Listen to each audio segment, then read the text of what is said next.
Hello, good evening and welcome to Biz1st in Focus. Our focus on the show this week is science and its relevance to the economy. Our guest is a very esteemed personality within the scientific community. He is also a recipient of the very prestigious Vidya Jyoti Award here in Sri Lanka. He is none other than Professor Chandra Wickramasinghe, Director at the Buckingham Center for Astrobiology. Professor Wickramasinghe, thank you very much for coming on Biz1st in Focus. I know it's a little, business is not really in your comfort zone, it's outside your sphere, so to speak, but I want to talk about advanced sciences like astrobiology and the economy of Sri Lanka specifically. Can you start by giving us an introduction to advanced sciences?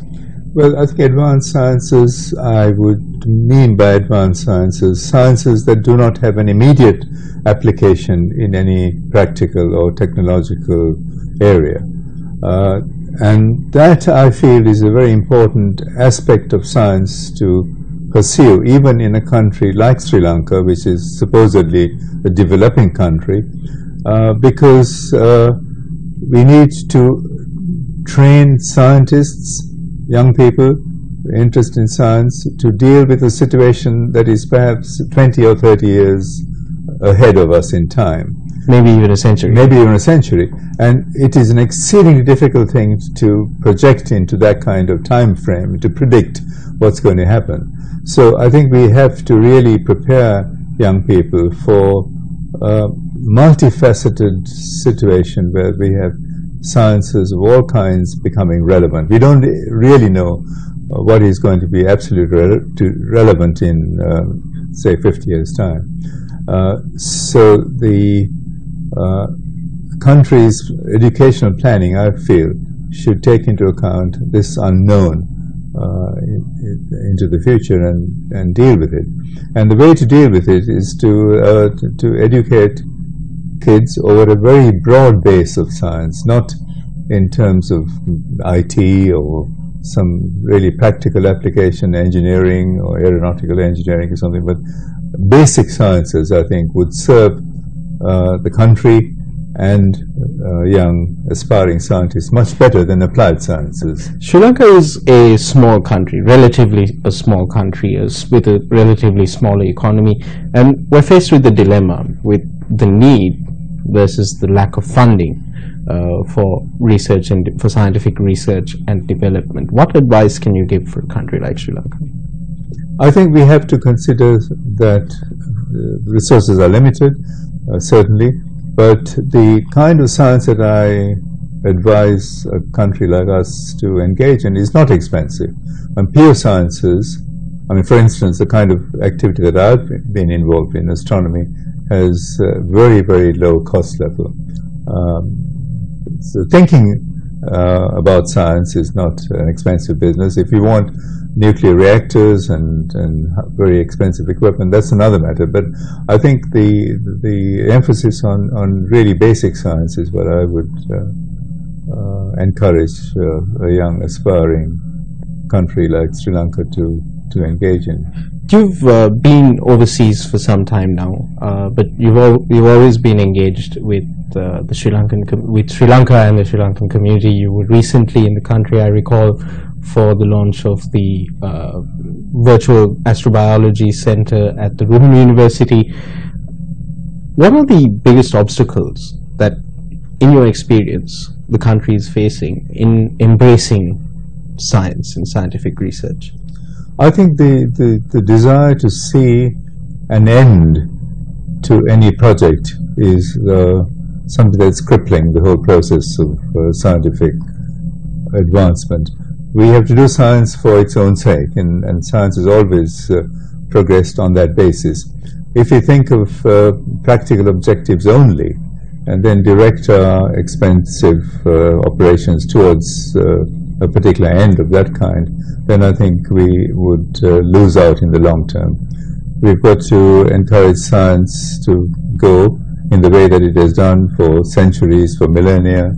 And science is an attempt to understand the world in which we live, to find discover our place in the cosmos in the grandest possible scheme of things. And so this is the sort of activity that I've been attempting to instill in the Sri Lankan mindset, with not much success over a very long period, but as you said, the Runa Center has been formally set up, and that's a center that has would at least on at first sight have no economic value, but we never know. I mean, I think science that doesn't look as though it's going to be economically productive at any moment in time has in the past, as they've produced lots of benefits. But the yield comes later over time. As we said, the yield comes later over time, and on the grand scale of things, we live in a constantly changing planet. When you look at it from a much grander scale than 100 or 500 years, when you go beyond that. Amid those changes, Sri Lanka is currently undergoing a series of natural disasters. We're currently facing one in the form of a prolonged drought. This droughts, floods, landslides, coastal erosion, etc. These are just a few of the problems that the country is facing. What is the role of scientists in the country today when you consider these issues like food security, environmental disasters? I think the role of the scientist in relation to environmental problems is to honestly appraise what the facts are. I mean, you mentioned the drought, you mentioned the floods, and the climate change is a sort of a buzzword nowadays, right? And there are sort of set views that are being propagated on these matters. Climate change is going to be a big issue, but the general consensus in the scientific and in the political arena at the moment is that all of that change is due to human activity. And that really is a totally bogus claim. There's no scientific justification whatsoever for that.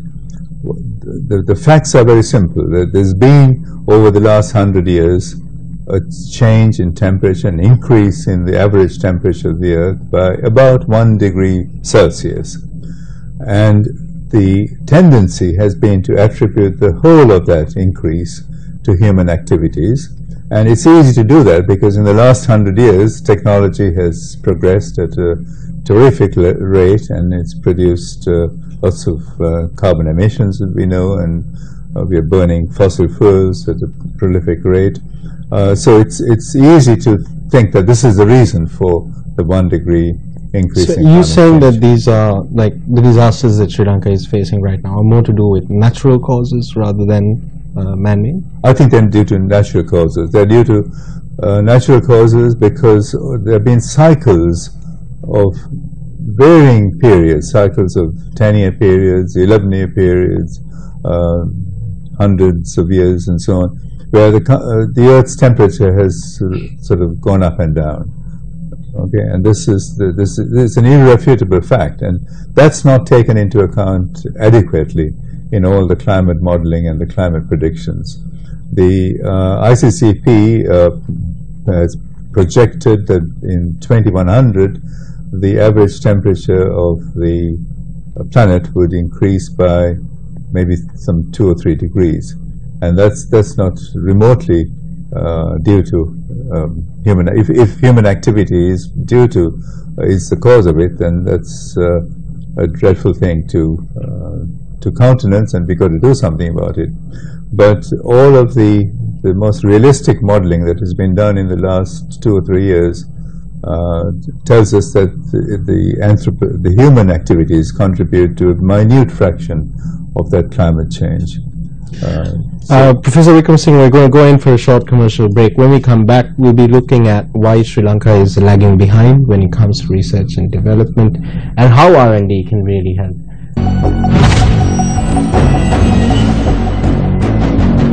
Welcome back to Biz1st in Focus. We're in conversation with Professor Chandra Wickramasinghe Vidyajyoti, Professor Chandra Wickramasinghe, Director at the Buckingham Center for Astrobiology, who's visiting the country. Professor Ikman, we're talking about scientific research and development. In economic terms, this century, the 21st century, is being called Asia's century, where Asia has become the engine of economic growth in the world. Sri Lanka is not a major player in the Asian this thing, but we're close to, we are, given our geographic positioning and our historical relations, we have the capability to be a key player in the region and globally as well. But Sri Lanka, when compared to our regional neighbors in South Asia and in Southeast Asia as well, when it comes to scientific research and development, Sri Lanka lags far behind, is the common opinion. What is the regional benchmark like, and is there any truth to it that Sri Lanka is lagging far behind? I think Sri Lanka hasn't invested as much as India, for instance, has on scientific research. The post-independence move to promote science in India was huge. Nehru was, I think, the first prime minister who created all these atomic energy institutions and space research and so on in India, and that's taken off in a big way. There's been nothing of a comparable kind in Sri Lanka. I think that's the reason for why we are lacking behind. But if you're thinking of the future, I think the future is so uncertain at the moment. Technology is developing in ways that we cannot predict even what's going to happen 10 years from now, let alone 50 years from now. So what is important is to promote science, both science education and research in Sri Lanka, in the schools and the universities and so forth, on an exceedingly broad base. We cannot really say that IT is going to be the key player in the future, no biotechnology, no robotics or whatever you think of, you can name. So I think it's important to have science education over a very broad base at a high level, and the investment in that would pay off, because then we can cope our So what you're saying is that it has to be concurrent. You need to have your research into industrial and technological applications, while at the same time there also has to be scientific research purely for the purpose at the basic, at the most basic purely level. for the purpose of discovery. Yeah. Because that's that was the original aim of all science, was to discover to find out what the universe is really like, and from that urge to know, it was everything else sprung from that. And so we need to instill that in our young people, that science is all about, is exciting because it's delving into the unknown, and that it's something that we are, as human beings, we have an obligation to do. Professor Ikram Singh, you were instrumental in the founding of the IFS, the Institute of Fundamental Studies in Sri Lanka, during the time of President J.R. Jayawardene, if I'm not mistaken. What was the mandate? What was the motive behind the establishment of IFS? And over the years, have you seen it accomplish that? To take your first question to start with, I think the original aim of the Institute followed from a visit that J.R. Jayawardene made to India, and he was shown all these Homi Bhabha institutes and so on, the very high-powered technological scientific institutes, and he came back to his home country and wondered why we do not have anything of a comparable kind. And I happened to be visiting Sri Lanka at the time and had a conversation with him, and he said, let's start something of that type in Sri Lanka. And this was the genesis of the IFS, namely to start an institution that would delve into the really fundamental issues of science with the expectation that it would have an impact on future technology and future development. Has it accomplished that? I think it's been very slow in accomplishing that, and the original aim was to concentrate on what's called pure science, physics, chemistry, biology, astronomy, and so on, that had no direct application into any engineering or practical application. But it's moved now since the last in the last 20 or 30 years to more practical areas of science, agricultural research and so on. Not that I think that these are bad to do, but it was not within the purview of the original Institute of Fundamental Studies. So we should, I think, even in the context of the IFS, go back to the original remit, to a degree at least, to concentrate on the really pure sciences, which would have applications in unknown areas in the future. The so-called brain drain has been cited constantly by governments, policymakers, policy analysts, etc., as one of the key contributing factors to Sri Lanka's current predicament, let's say.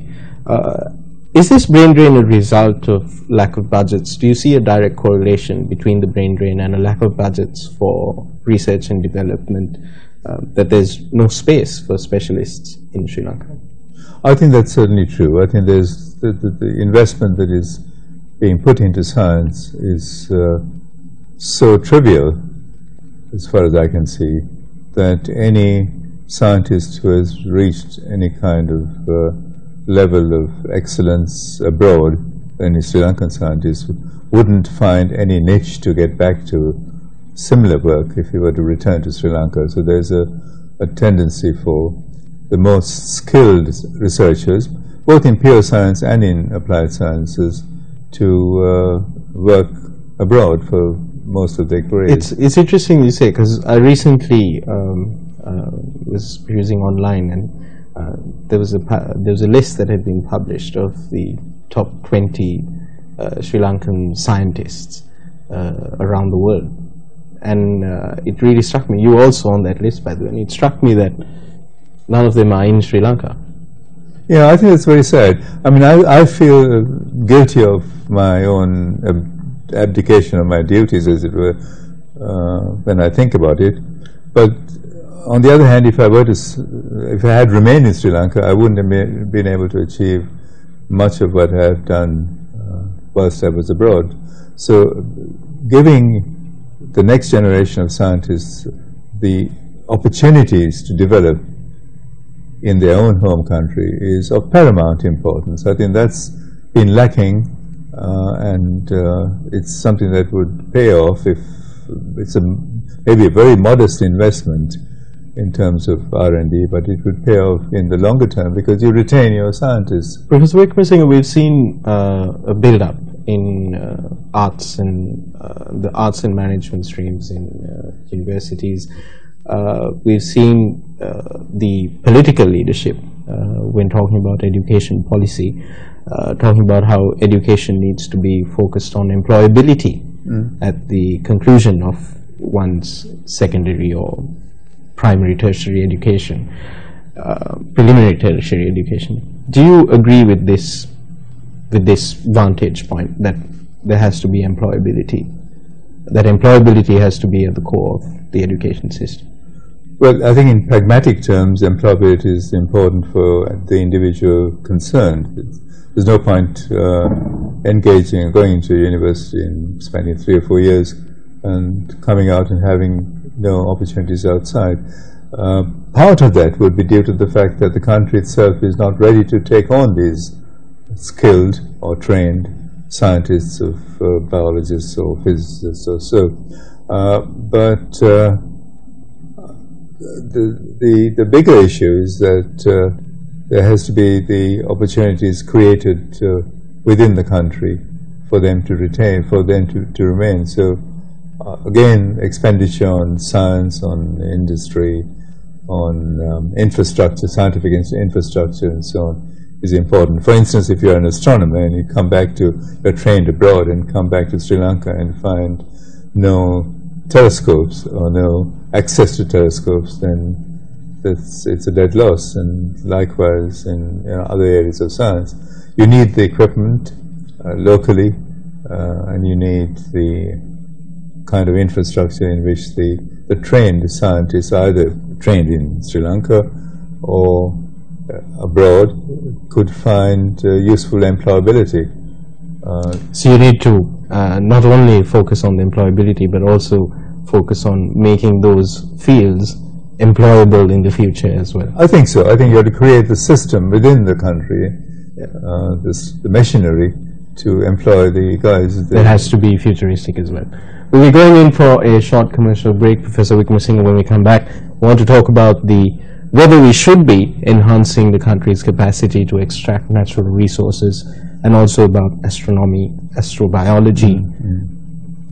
What is it? When we come back. Welcome back to the program. We're in conversation with Professor Chandra Wickramasinghe, Director of the Buckingham Centre for Astrobiology. We're talking about scientific research and development and how it can enhance Sri Lanka's economic activity and really contribute to taking Sri Lanka's economy to the next level. Professor Wickramasinghe, I want to talk about the extraction of natural resources. Do you feel that in Sri Lanka right now, when it comes to extracting natural resources, when it comes to offshore resources as well, should we be enhancing our capacity to extract these resources to contribute to the economy?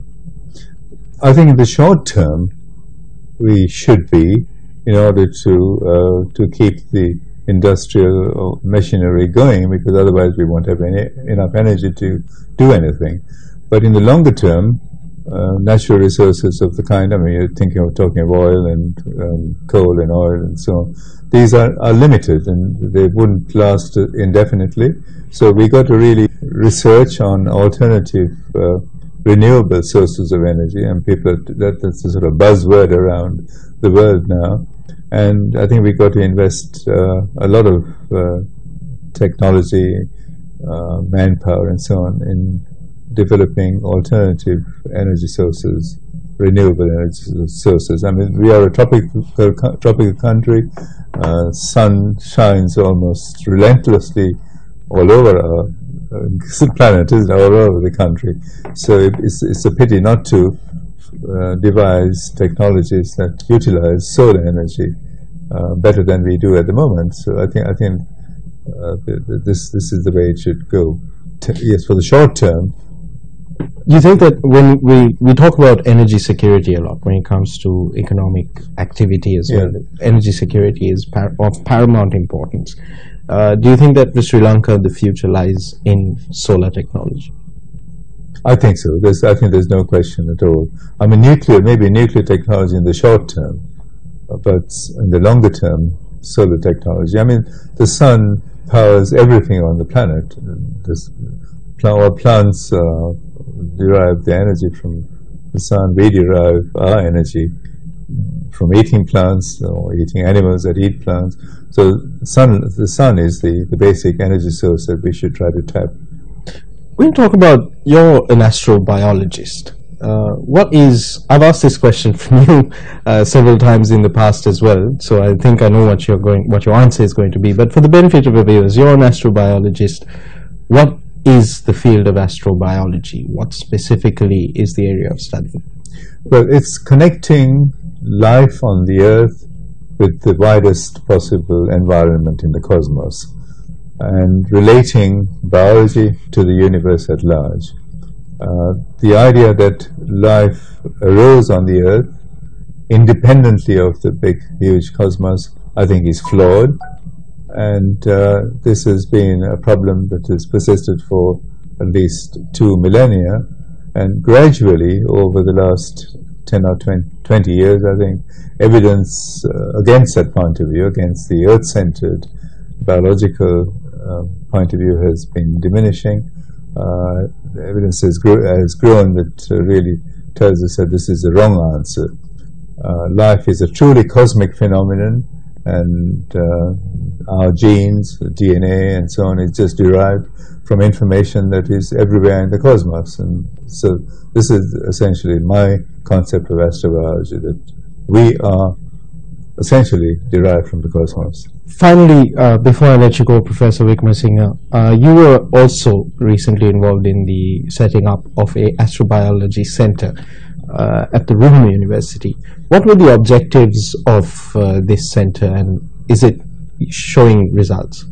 Yeah, the objectives of the center was to have within Sri Lanka an educational and research institute that young people could look to in order to study astrobiology, to look at ways of contributing to the kind of subject that I essentially pioneered over the last 20 or 30 years.